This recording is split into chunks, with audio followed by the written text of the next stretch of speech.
Bueno, pues comenzamos. Le decía yo a una compañera, a Andrea, que a lo largo de la sesión los iba a estar poniendo a prueba. Y bueno, pues vamos a hacer la primera prueba, la primera pregunta, a ver quién es el valiente que la sabe contestar. Por favor, sin ver sus apuntes, sin ver acordeones, rapidísimo, de bote pronto. Y él me dice las 5 vías de corridito, ¿cuáles son?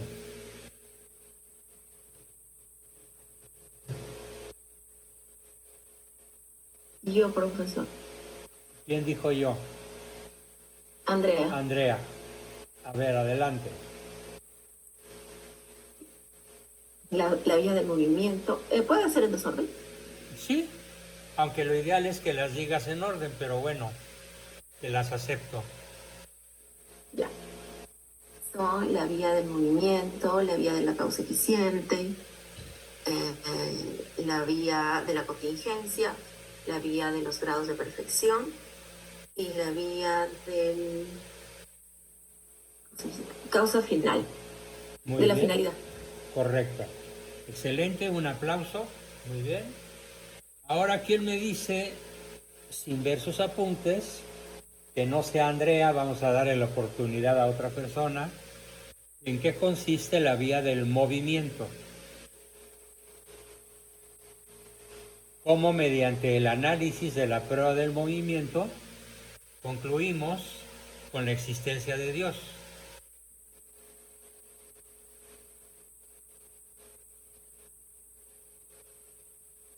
Víctor Gabriel, a ver, explícala.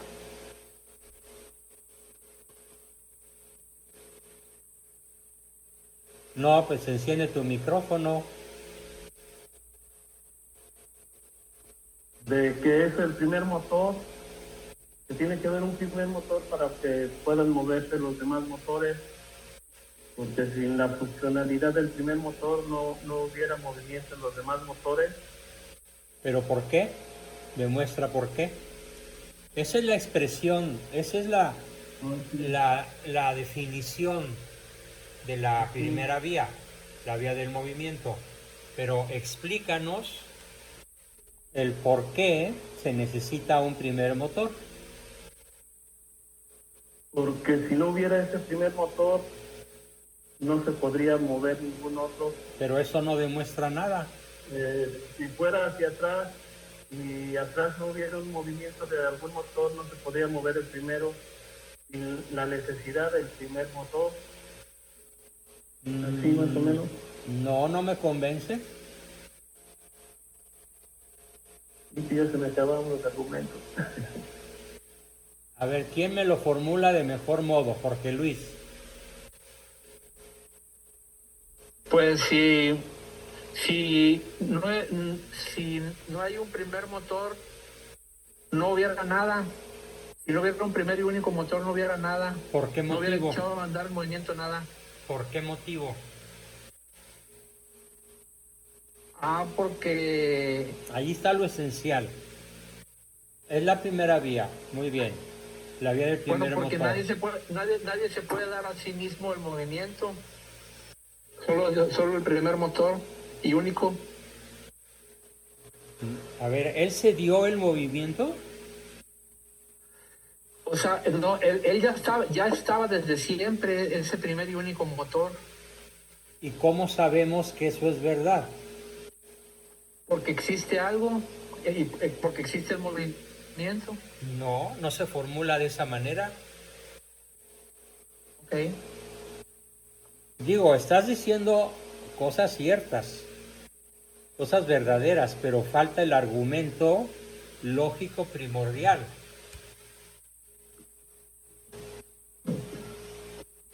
Ok. A ver, ¿quién me lo dice? Bueno, pues vamos a tenerle que dar chance a Andrea otra vez. A ver, Andrea. Ya. Y en lo que a mí se me queda grabado es porque no es lógico remitirnos a una serie infinita hacia atrás de quién originó el movimiento. Algo se mueve, por ejemplo, ¿no? Algo se mueve, algo lo originó. ¿Y ese algo quién? Otro algo. ¿Y ese otro a quién? Entonces no es lógico pensar una cadena infinita hacia atrás, porque si no, nada hubiera empezado. Magnífico. No. Ahora sí, como decíamos antes, los papás antiguados, así sí baila mi hija con el Señor. Excelente. Entonces tienes necesariamente que haber uno que haya iniciado. Y ese uno es Dios. Pero ahí está tu argumento muy bien expresado, porque la cadena de causas no se puede prolongar al infinito. Porque si se trata de prolongar al infinito, entonces nadie comenzaría nada. Y no habría movimiento. Y hay movimiento. Y hay movimiento. Luego entonces alguien no tuvo que empezar. ¿Por qué? Porque ya estaba. Bien. Pues un 10, Andrea, formidable, muy bien. Salvaste el honor del grupo. Pero lo que quiero es que todos mecanicen, que todos aprendan a discutir, a expresar, a manifestar lo que vamos aprendiendo de una manera ágil, rápida y segura. A ver, Jorge, ¿levantaste la mano, Jorge Luis? No, fue un error, doctor. Un error. Ah, bueno, no te preocupes. Muy bien, esa fue la primera vía. La segunda, ¿cuál es? A ver, no me la digas, Andrea. ¿Cuál es la segunda vía? ¿Quién me la dice?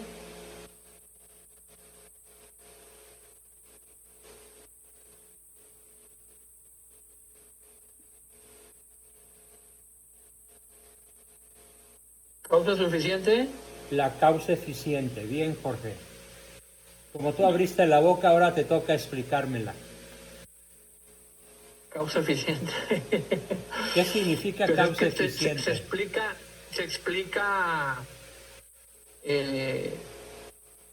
Ay, la verdad, doctor, es que sí, no lo recuerdo técnicamente cómo podría definirlo, aunque es en el mismo sentido, ¿verdad? Ajá. En el mismo sentido que qué. O sea, la causa eficiente es la causa incausada y lo que emana de él, pues ya son como que somos, ¿cómo le llaman?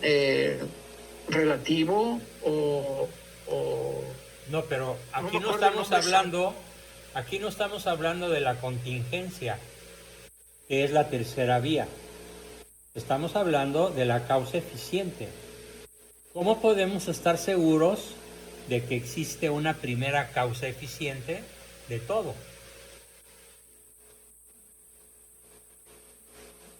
A ver, Ana.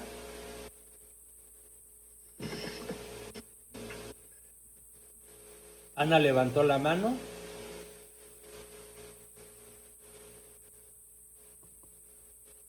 Anita, ¿no quieres hablar? Sí Bueno. quiero hablar, pero A- ya, A ver. sí, o sea, es lo mismo que del motor. O sea, no es lo va- mismo.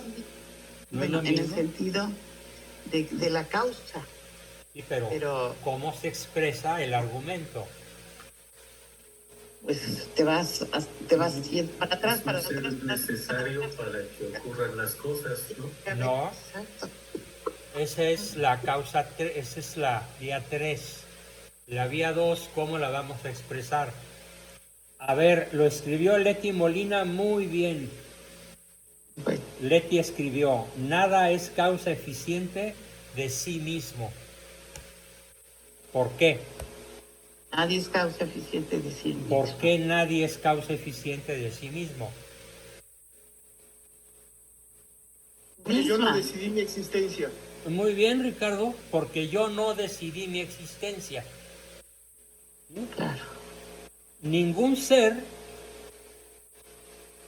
puede decidir su existencia antes de existir. Claro. Entonces, ¿qué se necesita? Una primera causa Una primera causa que existe decida desde existencia. siempre. ¿Correcto? Bien. A ver, ¿por qué es tan difícil aprenderse esto y expresarlo de la manera correcta? ¿Quién me dice en dónde siente la dificultad?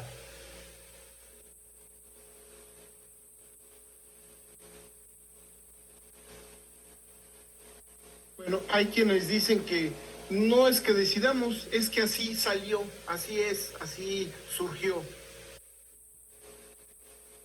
Quizá, profesor, no sabemos expresarlo bien porque no conocemos el concepto, no manejamos bien el concepto de causa eficiente, de causa fin, de qué es contingencia, y como no lo sabemos bien, y la vía es explicando con ese concepto, entonces de repente por eso se nos dificulta. Los Carlomagno y familia señalan la falta de vocabulario. Y Estela Buendía nos dice que las palabras, nos faltan las palabras para expresarlo adecuadamente, para expresar los conceptos. Me hace como que repetir las palabras varias veces y darles un significado continuo, y es donde se me revuelve el conjugar el eficiente o el movimiento uno tras otro, porque se repite varias veces. ¿Qué se repite? No se repite nada. Por decirlo, si es el movimiento, si se repite para atrás el movimiento, siendo el movimiento continuo hasta el infinito, nos daría una causa de movimiento principal. Pero Y no hay como que se repetición. revuelve. No hay repetición. No, bueno, lo que pasa que yo, para mí, profesor, Sí, Marta. pues yo nunca había escuchado eso, nunca lo había escuchado, entonces Nunca yo lo habías escuchado. apenas estoy aprendiendo, sí, yo no sé ni cómo, no sé, no sabía nada de eso, entonces para mí sí es muy difícil aprenderlo y más expresarlo, decirlo. Ahora, yo preguntaría al que me quiera contestar, ¿en dónde radica la enorme importancia de aprendernos bien esto?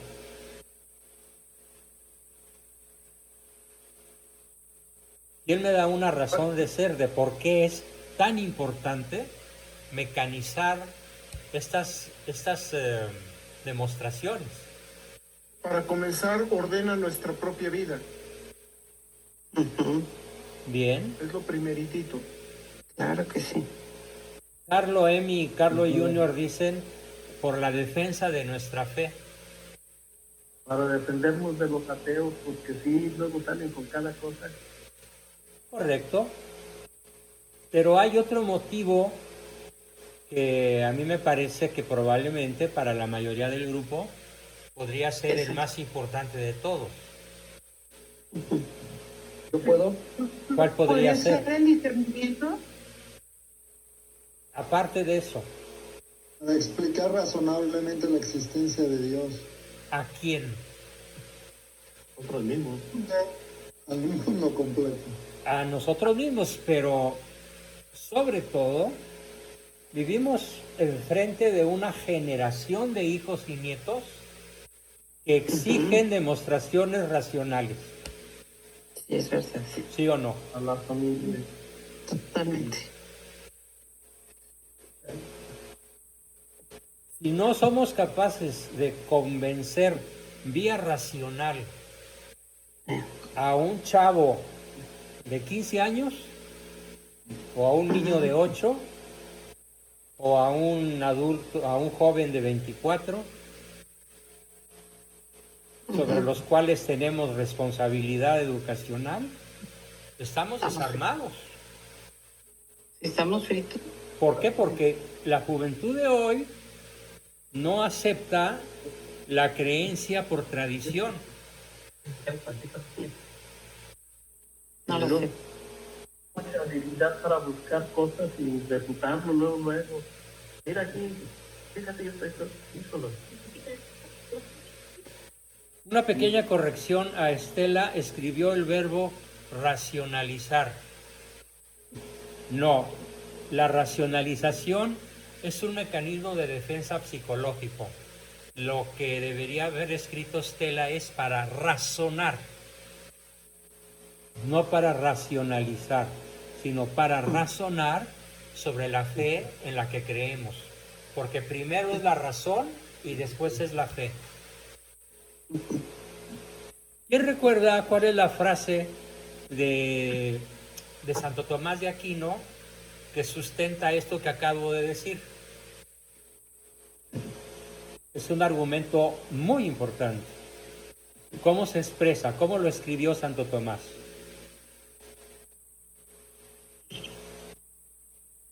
No me acuerdo. A ver, apréndanselo.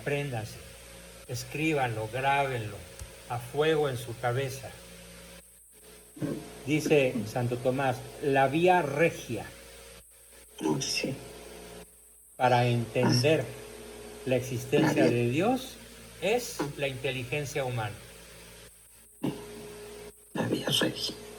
Así, apréndansela con esa expresión, la vía regia. ¿Qué quiere decir la vía regia? La principal. La principal, ¿sí? La que conduce a un lugar para el cual fue construida esa vía regia. Así es. De hecho ¿Puede usa, repetir, profesor, por favor? sí, la vía regia para el conocimiento de la existencia de Dios es la inteligencia humana. Gracias. O sea que aprendiendo las 5 vías va despertando más la inteligencia de las personas. Por supuesto. Sí, porque se ve diferente el panorama. Es que aquí aplica un axioma. Un axioma es algo que no necesita demostración. No necesito demostrar que una vez que entendemos algo, ya no hay manera de no haberlo entendido. Claro. Sí. Dicho de modo elegante, cuando la inteligencia se abre, cuando la mente se abre a una dimensión que le era desconocida, le resulta imposible regresar a su dimensión anterior. Exacto, porque ya se tiene la conciencia. ¿Cómo se dice en lenguaje vulgar eso? ¿Hacerme el chueco? Se dice no te hagas pato, ya sabes. Sí. No te hagas el que te habla la Virgen, ya sabes. ¿Sí? O simplemente el no te hagas. ¿Sí? El menso, el ignorante, el tonto, porque ya sabes. Claro. Creo que Adrianita nos dijo cómo lo dicen en Perú, ¿Cómo? ¿o no?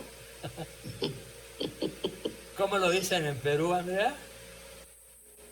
Hay varias formas también, es no te hagas, ¿no? No te hagas menso, No te hagas chueco, menso, ¿no? ¿sí? No te hagas el No pelo. te hagas guaje. No te hagas no. guaje, era muy típico de, sí, uy, el hacerse guaje, ¿sí? Ajá. Entonces lo que estoy tratando de hacer con todos ustedes es que llegue un momento en que ya no se hagan guajes y en que sobre todo sean capaces de transmitirlo a quien quieran reeducar o educar. Sí, eso es cuando ya se maneja el conocimiento, cuando ya se puede transmitir, ¿Sí? ¿verdad? Imagínense el impacto que a mí me causa a los 6 años, un 11 de marzo de 1949, cuando mi papá me llama para prepararme para la primera comunión y me suelta una frase que al principio no entendí. Me dice, lo que pasa es que ahora ya no vas a creer en Dios. ¿Cómo? Le dije, mi mamá se va a enojar. No, no te hagas pato, lo que pasa es que ahora vas a saber que existe. Y a esa edad, como preparación para la primera comunión, me explicó hasta que dominé las 5 vías. Claro, él era teólogo, filósofo, un hombre excepcionalmente culto y estudiado, pero yo creo que es una de las cosas que más le agradezco a Dios, el don de haber tenido un papá que desde la más tierna infancia nos pudo explicar a sus hijos algo tan fundamental que ya nunca pudimos olvidar. Porque incluso en nuestros peores momentos de alejamiento espiritual, de noche oscura del alma, de caer en pecado, de incluso en rebeldía o en dudas, ahí está ese carcomer de la conciencia que nos dice, tú ya sabes, no te puedes hacer guaje, ya sabes. Así que regresa, enderézate, componte, no pierdas de vista tu último fin. Por eso es tan importante el ejercicio que ahorita estamos haciendo.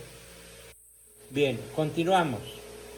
¿Quién me dice rapidísimo, sin ver sus apuntes, cuál es la tercera vía?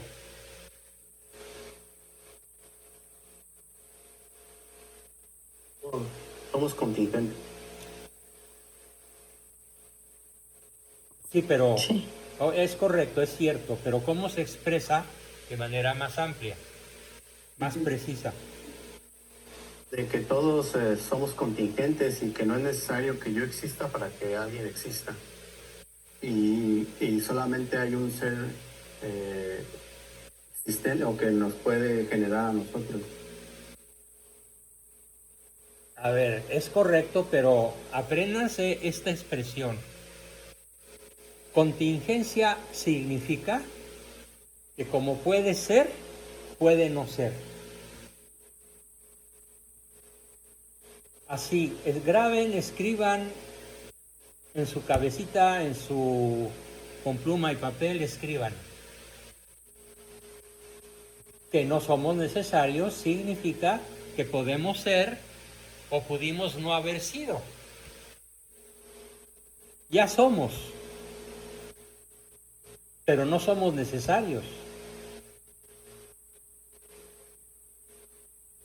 Y es más, ni siquiera somos, nada más estamos un ratito. Bueno, en el sentido del alma humana, Ah, no, ahí sí. seremos sí somos. y luego la resurrección. Pero en este mundo, cualquiera que haya vivido una muerte cercana, lo ha visto. Cierto. Estamos, mañana no estamos y en 3 semanas ya nos olvidaron, Ujú. excepto unos pocos. Sí, Suena cruel, pero es así cruel es. y es así es. Sí. Pero así es. Ana Esquivel, ¿qué quieres decirnos? Doctor, eso de contingente se puede aplicar como, por ejemplo, cuando una póliza de vida, o un seguro de vida, perdón, cuando a uno le mandan el estado de cuenta de los nombres de las personas a quienes, en caso que uno fallezca, las otras personas que quedan, de las que uno anota, ahí dice contingente, entonces se aplica a eso también. ¿Es correcto? Sí. Porque yo lo he visto cuando los nos llegan seguros. estados de cuenta, Sí. pero yo nunca he entendido eso que es contingente, por eso dije, entonces ya me está cayendo Ahí te al va. 20. A ver, los accidentes, ¿son necesarios o contingentes? Contingente. De hecho, así se dice. Le sucedió una contingencia o previendo alguna contingencia. Por ejemplo, el fin de semana tuvo que viajar un cuñado mío en un auto no asegurado. Tuvo que viajar de Morelia a México. Entonces mi esposa lo aseguró previendo alguna contingencia. Pudo haber sucedido un accidente. Por fortuna no sucedió. Pero en el caso de haber sucedido, se previó la contingencia y por esa razón ella lo aseguró. Bien.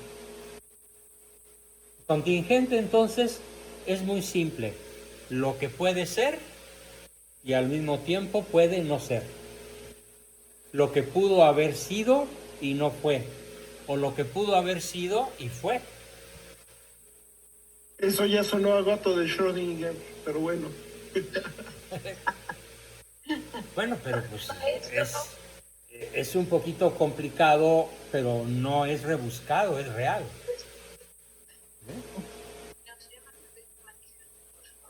Es más, es contingente el hecho de que estén en esta sesión. Hubieran podido no entrar. Sucede que a veces no entran porque falló la luz, porque tienen problemas con la red, porque el internet está inestable. Todo eso son situaciones contingentes. ¿Sí?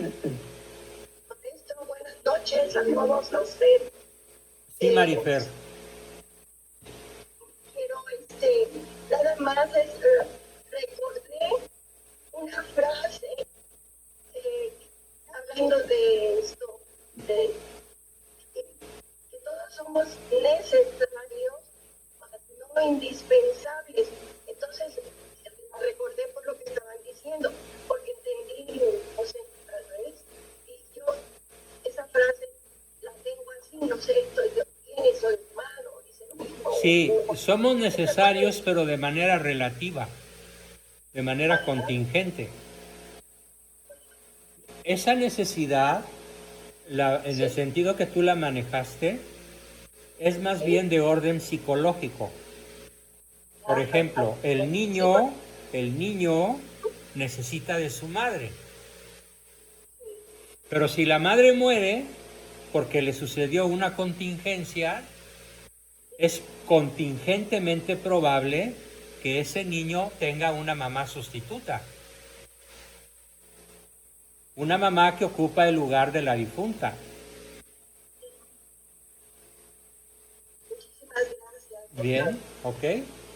A ver, entonces, ¿queda alguien en el grupo que todavía no entienda el concepto de contingencia? Que no le dé pena y me lo repita. Y me diga. ¿Quién lo pidió de nuevo? Yo, Osvaldo, para apuntarlo bien. Osvaldo. Contingente significa lo que es, pero puede no ser.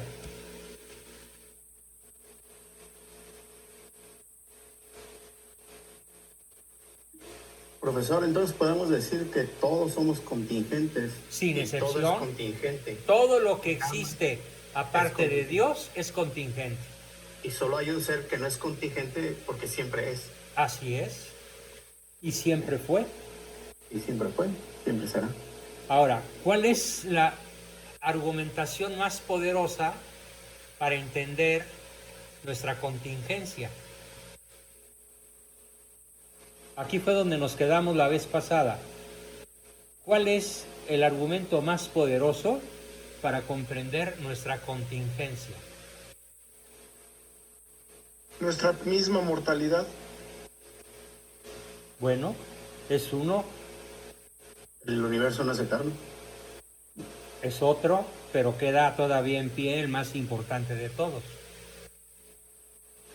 Les platiqué, y voy a repetirlo, les platiqué la anécdota de un grupo de sabios rusos que convocaron a una gran reunión, a un gran simposium, con el título de "Ya no necesitamos de Dios para crear la vida, nosotros podemos crearla". ¿Alguien recuerda qué fue lo que sucedió al final? Dice, ya está aquí el argumento que esperaba yo. Lo escribe Carlo Emi y Carlo Jr. El ser contingente no puede crear otro ser. Bien. Y entonces aquí, con relación a este argumento, número 3, les platiqué una anécdota. ¿Y quién me dice lo que ocurrió al final de esa reunión? Pues no tenían los elementos. A ver, uno por uno. ¿Quién levanta la mano? Marifer. Y lo que yo entendí es que Einstein dijo que estaban haciendo trampa porque estaban utilizando los elementos que ya había creado Dios. Muy bien. No sean tramposos. Usen ustedes sus propios elementos, no los que ya existen. Exacto. Y con eso Einstein les demostró a ese grupo de soberbios investigadores rusos, pues que seguimos siendo absolutamente contingentes y por lo tanto incapaces de crear otro ser. Que no es lo mismo que transmitir la vida. Porque transmitir la vida la transmitimos con elementos que ya existen.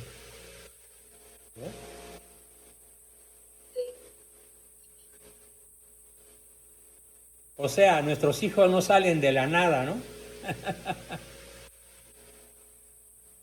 Salen de un óvulo y de un espermatozoide que de modo potencial ya existen en el bebé recién concebido. Nada más es cuestión de peso y tamaño, pero ya está allí el ADN que va a producir una nueva vida también contingente. Pero felicito a la persona que me dijo qué fue lo que dijo Einstein. Creo que fue la que lo explicó, ¿fuiste tú, Marifer? Fue Marifer.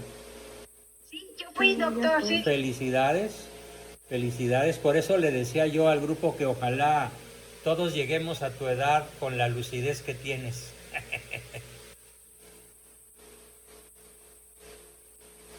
Muy bien, ese fue entonces la tercera vía.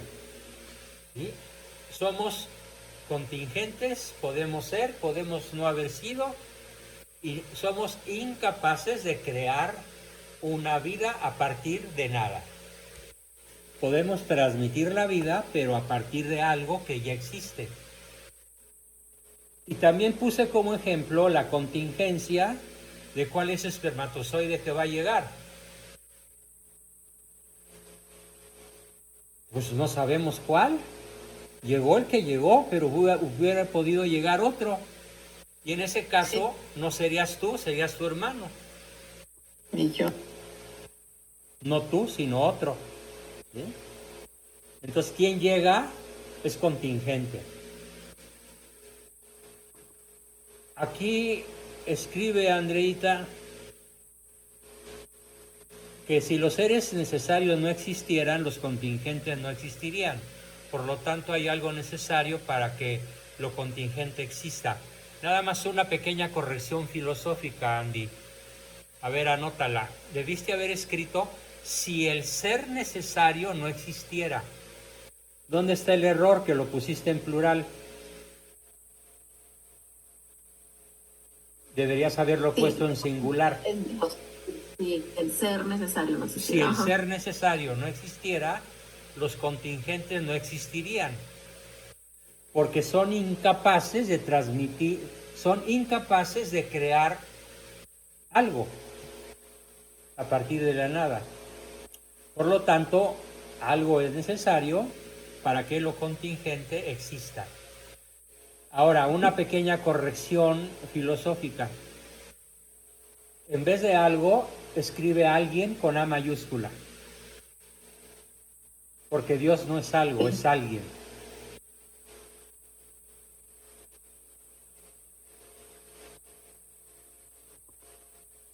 Muy bien. Y nos pasamos a la cuarta vía. Leí la definición sin ver los apuntes. ¿Alguien recuerda qué es esto de la vía, de la cuarta vía o los grados de perfección?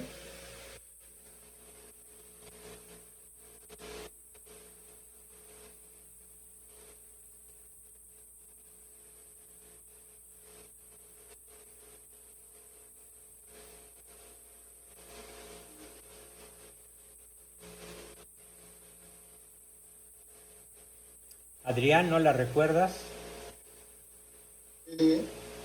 Cada cosa es existen grados y grados de acuerdo a la bondad. ¿Grados de qué? Grados de bondad, benignidad, unidad, y todos estos se refieren o se comparan hacia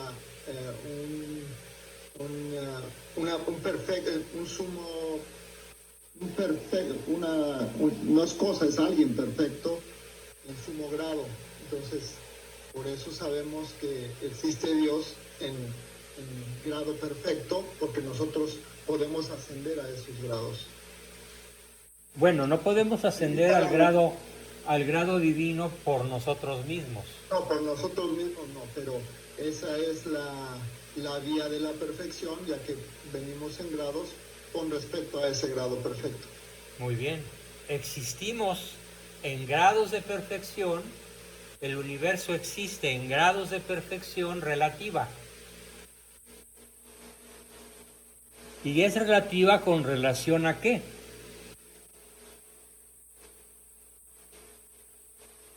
Al sumo bien. Exactamente. A lo sumamente perfecto. Por ejemplo, en matemáticas, cuando yo digo 1, es 1 con relación a qué. O 2, o 3, o 4, o 1000, o 1,000,000. Al infinito. Correcto, muy bien, Adrián. Excelente. Toda cantidad, por grande que sea, tiene como referente el infinito. Por eso la numeración es infinita.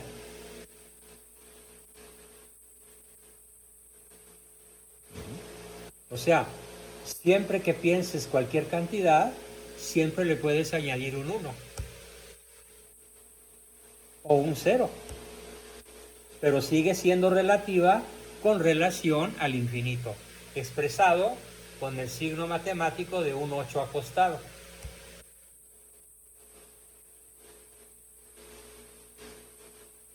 Muy bien, esa fue entonces la cuarta vía. Y tenemos la quinta. ¿Quién me dice cuál es la quinta?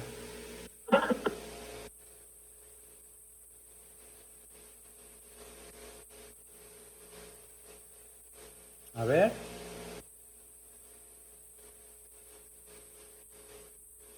Bueno, mientras lo piensan, voy a repasar algo que nos platica Santo Tomás que me resulta verdaderamente insuperable y digno de leérselos y explicárselos a la vez, porque busco perfeccionar la explicación que di. Dice Santo Tomás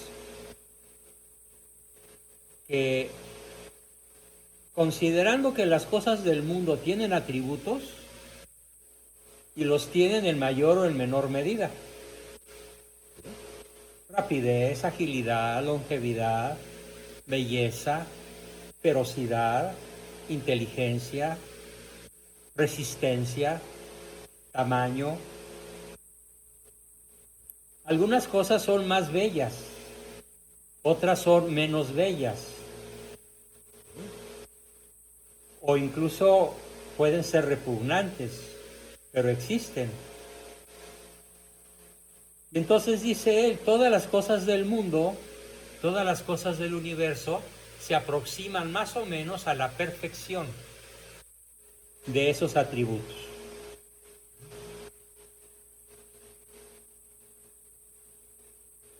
De hecho, hay algunos especialistas en antropología, en medicina, en estética, que han dibujado, que han pensado cuál sería el modelo de mujer perfecta o cuál sería el modelo de hombre perfecto desde el punto de vista de la belleza, ya sea masculina o femenina. Ingrid Bergman. ¿A ti te parece la más perfecta? Desde que se inventó la fotografía, para mí no existe una cara de mujer más hermosa que Ingrid Bergman. Lástima que pues ya se murió, ¿verdad? Pero bueno. Bueno, dicen que en gusto se rompen géneros, ¿no? Pero bueno, está bien. Si puedes encontrar una foto de ella y nos la compartes. Con mucho gusto. Era de nacionalidad sueca, ¿verdad? ¿O qué era? Tengo una larga historia con ella. Digámoslo así, que su vida no correspondía a la belleza de su cara. No, no, por supuesto, sí, fue muy atormentada su vida. Entonces, esto implica que ha de existir un modelo respecto del cual podamos establecer una comparación entre las cosas por sus atributos. Un modelo de máxima belleza, un modelo de máxima bondad, un modelo de máxima justicia. Entonces, Santo Tomás nos explica que ese modelo es un ser óptimo. ¿Qué significa óptimo? ¿Quién me dice qué significa óptimo?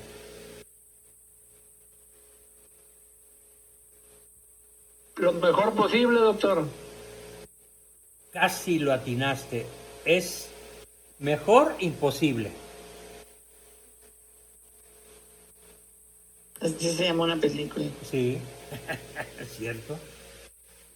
Mejor imposible.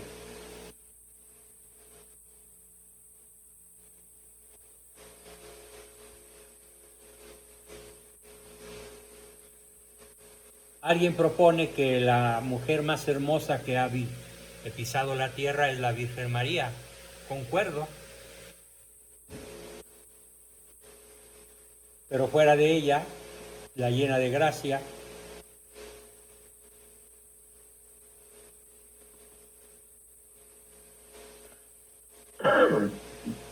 Santo Tomás nos dice, Adrián, es una excelente aportación.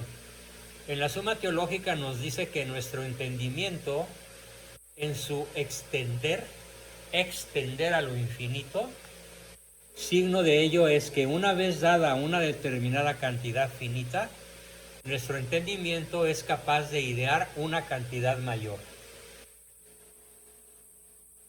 Muy bien, Adrián. Así hasta llegar al infinito, que es algo que no solo no repugna a la inteligencia, sino que es una acción de suyo inteligente.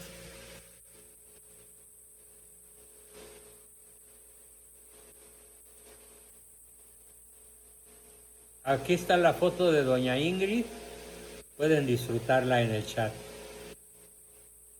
Gracias, Ricardo. Y dije, ojo, desde que se inventó la fotografía, más para atrás yo ya no sé. Por ahí dicen que la mujer más hermosa que Dios había creado, que creó hasta que salió la Virgen María, fue Eva. Que Eva era de una belleza excepcional, increíble. No lo dudo. Que de ahí vino la Santísima Virgen María y de ahí yo saltaría hasta Ingrid Berg. Ok.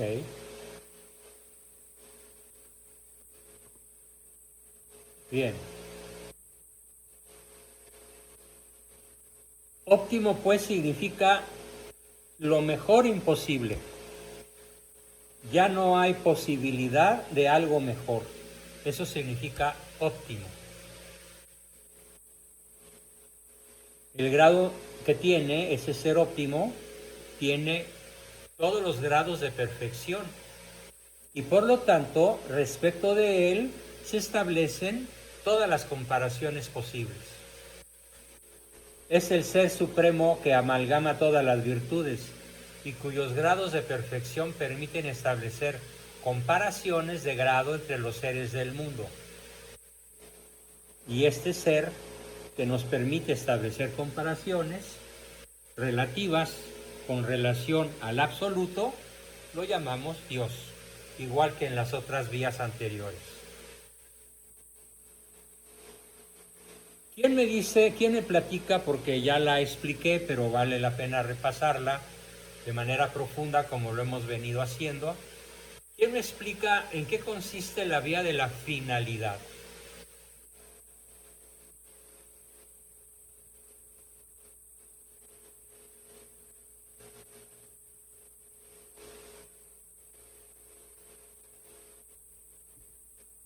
Todos fuimos creados para algo.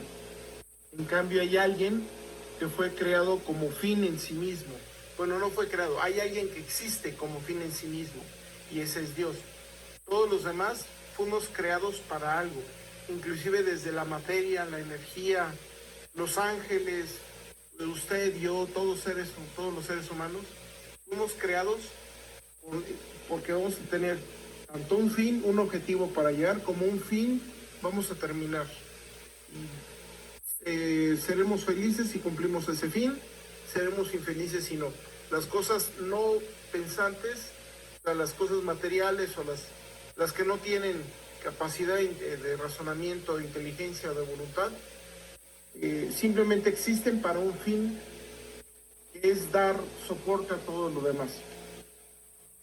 Bien, por ejemplo, el fin de un cuchillo es cortar correctamente, pero como es un ser inanimado que carece de conocimiento, no puede alcanzar su fin si no es porque una criatura inteligente lo empuja para ello.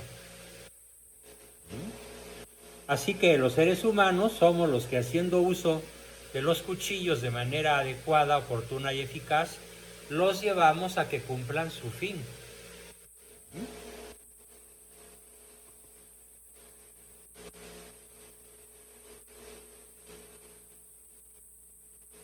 Muy bien.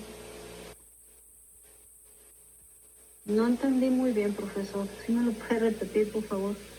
A ver, permíteme un segundo. A ver, ¿ves esto?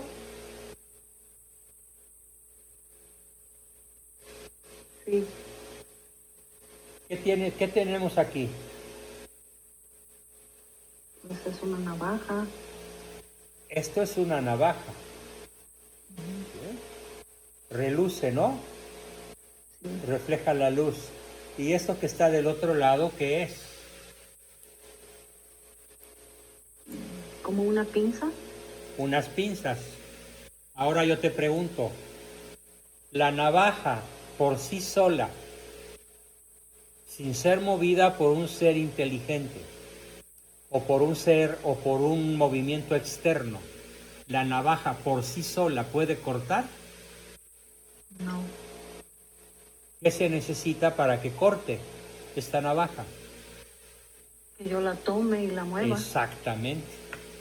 Entonces, los seres inanimados no tienen una finalidad, todos ellos. Todos ellos tienen una finalidad, pero no la pueden alcanzar a menos que sean movidos por un ser inteligente o por una causa eficiente.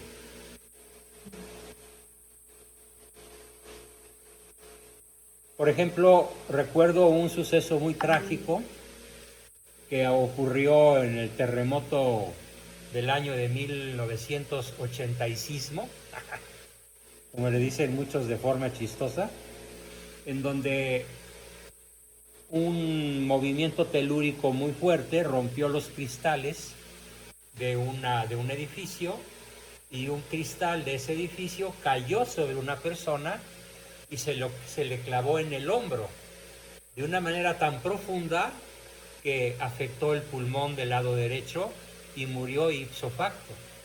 Allí murió. Ese cristal que perforó a ese pobre cristiano no se pudo haber movido sin el terremoto.